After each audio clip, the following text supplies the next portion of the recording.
عام آدمی سے لے کر مخصوص نظریات، تصورات اور ہر مکتبہ فکر کی نمائندگی تک، صرف ڈی این ایف نیوز پر۔ پی ایف یو جے کی تاریخ نہیں ہے، اور بدقسمتی سے ہمارے ملک کے اندر تاریخ کو اور درست تاریخ کو ریکارڈ کرنے کی عادت نہیں ہے۔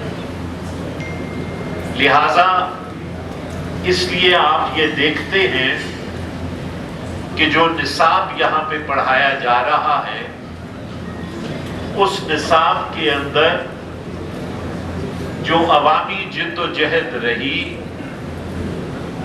وہ 1 یا 2 پیراگرافز کے اندر اس کو سمرائز کر دیا جاتا ہے۔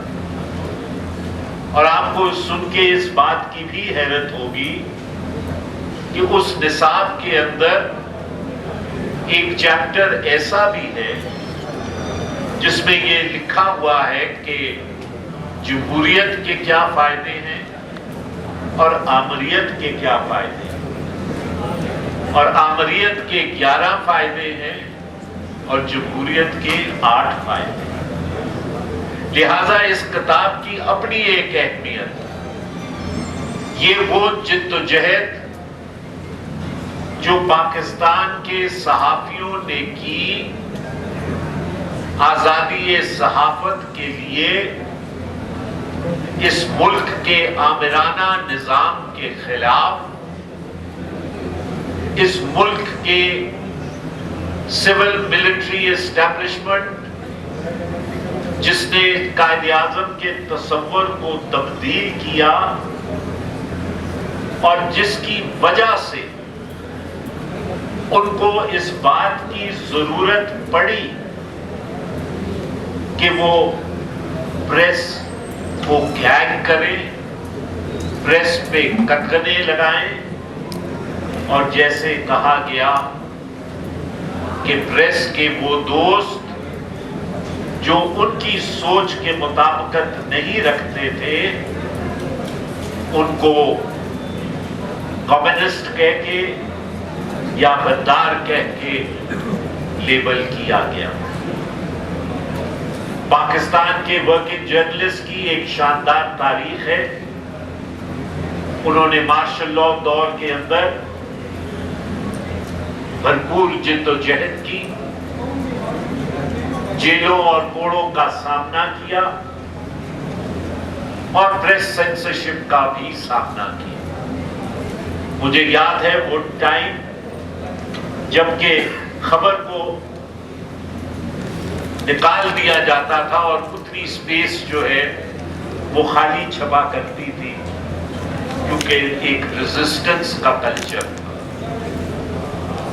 لیکن اب انفارچونیٹلی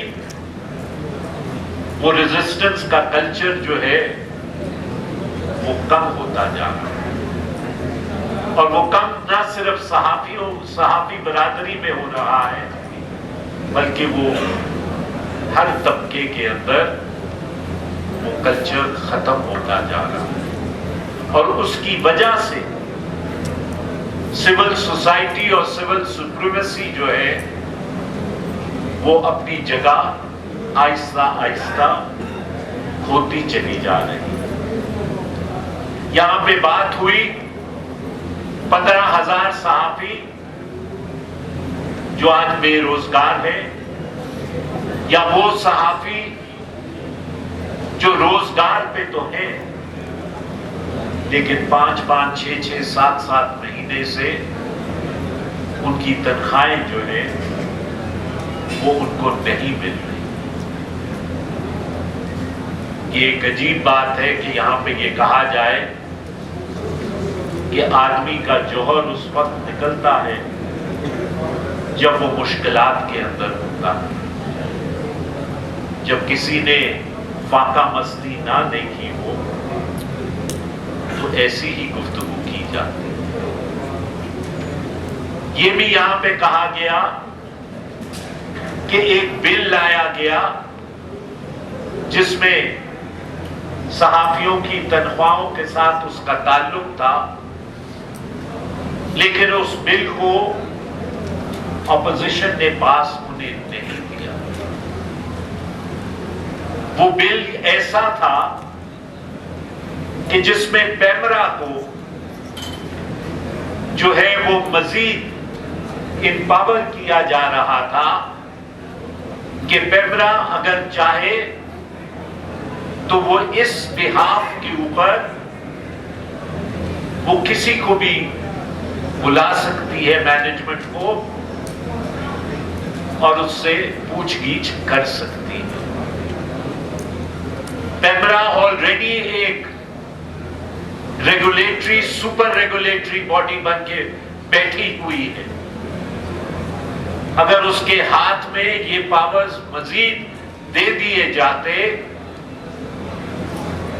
तो फिर जो रह सही कसर थी वो भी खत्म हो जाती।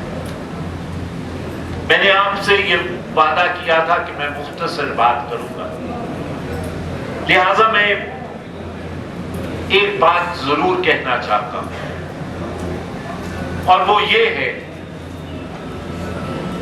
कि जो हम सहाफी बरादरी के साथ आज देख रहे हैं या जो हम मीडिया इंडस्ट्री के साथ हम देख रहे हैं, चाहे वो इलेक्ट्रॉनिक मीडिया हो चाहे वो प्रिंट मीडिया हो,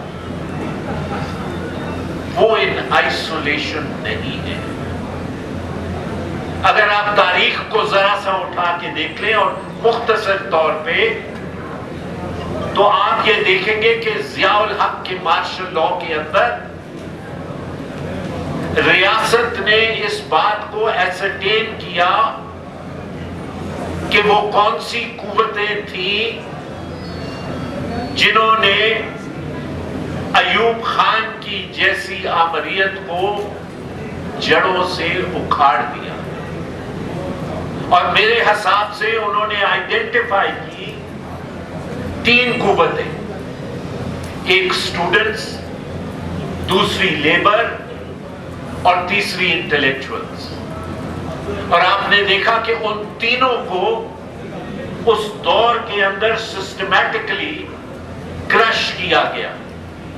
स्टूडेंट्स यूनियंस पे पाबंदी लगी, लेबर यूनियंस को खत्म किया गया और जो कॉफी हाउस कल्चर पनप रहा था जहां से एक एंटी पैराडाइम डेवलप होती थी, उस कॉफी हाउस कल्चर को भी खत्म कर दिया। अब रियासत ने मेरे हिसाब से एक बार फिर अपना तज्जिया किया और वो तज्जिया मुशर्रफ के जाने के बाद कि जहां पे उन्होंने इतनी इंग्रेस सिविलियन अदारों पे हासिल कर ली, तो उसके बाद मुशर्रफ कैसे गया? उसमें जो फोर्सेस आइडेंटिफाई हुई मेरे हिसाब से, एक तो लॉयर्स कम्युनिटी, दूसरी जुडिशरी और तीसरी जर्नलिस्ट। और आप ये देख लें कि systematically journalist, systematically lawyer community को बदनाम किया जा रहा है, सिस्टमैटिकली जुडिशरी को, जो इंडिपेंडेंट जजेस थे, चाहे वो काजी फैज ईसा की शक्ल में हो, चाहे वो chief justice of the Peshawar high court हो, जिन्होंने मुशर्रफ के खिलाफ फैसला दिया, या वो शौकत सिद्दीकी, सिस्टमैटिकली उनको एक कोने में लगाया जा रहा। और इसी तरह सहाफी बरादरी के साथ वही सलूक हो रहा है कि जो सहाफी उनकी बात मानने के लिए तैयार नहीं हो, उनको या तो पहले नौकरी से निकाल दो, अगर वो नौकरी से निकल जाए और उसके बाद वो अपना वेब बना ले और फिर भी बाज ना आए तो उसको उठा लो, उसको मिसिंग पर्सन कर दो। ये एक सिस्टमैटिक तरीका है, ये एक सिस्टमैटिक तरीका है जिसमें हम एक फैशिस्ट स्टेट की तरफ बढ़ रहे हैं। और आखिर में मैं सिर्फ इतना कहना चाहता हूं कि एक फैशिस्ट स्टेट के अंदर जहां पे तमाम लोगों को, अपोनेंट्स को, चाहे वो सहाफी हो चाहे वो पॉलिटिशियंस हो, उनको डब किया जाता है एज ट्रेटर्स, गद्दार, वहां पे सिस्टमैटिकली इंस्टीट्यूशंस को रिडेंडेंट और तबाह किया जाता है। और अगर आप उठा के देख ले तो जिस तरह नेशनल असेंबली को बहुत बेतौकीर किया, जो रही सही कसर थी सेनेट की वो इन पिछले दिनों में उसको पूरा किया। जुडिशरी के बारे में मैं आपको बता चुका हूं, जर्नलिस्ट के साथ या मीडिया के साथ जो हो रहा है वो आपके सामने है। और इसी तरह जो ऑफिसेज हैं या काउंसिल ऑफ कॉमन इंटरेस्ट है उसको किस तरह रिडेंडेंट कर दिया गया, ऑफिस ऑफ द स्पीकर को कंट्रोवर्शियल बना दिया गया, office of the president of Pakistan को कंट्रोवर्शियल बना दिया गया। और जब आप आइन की तरफ देखते हैं तो आइन का वो कौन सा आर्टिकल है जिसको सर्कमवेंट नहीं किया गया। आर्टिकल 70 हो जिसका ताल्लुक लेजिस्लेशन से है, उसका हशर जो किया वो आपके सामने है। आर्टिकल 89 हो ऑर्डिनेंसेस का, आपने देखा कि किस तरह ऑर्डिनेंसेस आए दिन फैक्ट्री बन के जारी किए जा रहे हैं। Article 154 council of common interest, वो आपके सामने है कि साल हर साल गुजर जाते हैं और काउंसिल ऑफ कॉमन इंटरेस्ट की मीटिंग नहीं होती। आर्टिकल 60 एनएफसी हो, आज दिन तक एनएफसी अवार्ड जो है वो नहीं आया। आर्टिकल 172(3) हो जहां पे 50% हिस्सा सूबे का है और 50% हिस्सा जो है वो वफाक का है, उस पे कोई मैकेनिज्म आज दिन तक नहीं बन सका। आर्टिकल 157 एनईसी हो, एनईसी की कोई मीटिंग आज दिन तक नहीं हुई। हाइडल पार हो 166 या प्रॉफिट्स हो, वो आपके सामने है। तो लिहाजा आइन से लेके अदारों तक हम एक देख रहे हैं बेतौकीरी अदारों की और आइन की, और हम एक फैशिस्ट स्टेट की तरफ बढ़ रहे हैं। और इसमें आपका, मेरा, हम सबका किरदार बनता है कि हम रियासत के इन इक़दामात को चैलेंज करें। हमने पहले भी आपके साथ मिलके सड़कों के ऊपर, फुटपाथों पे इस जिद्दोजहद को आगे बढ़ाया है।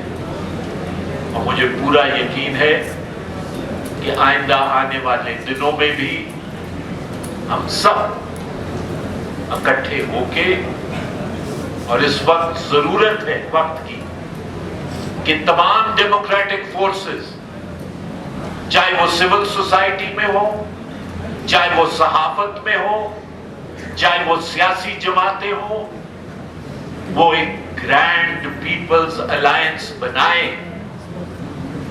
क्योंकि जब तक एक ग्रैंड पीपल्स अलायंस नहीं बनेगा उस वक्त तक वस्तियत के रास्ते को रोकना मुमकिन नहीं होगा।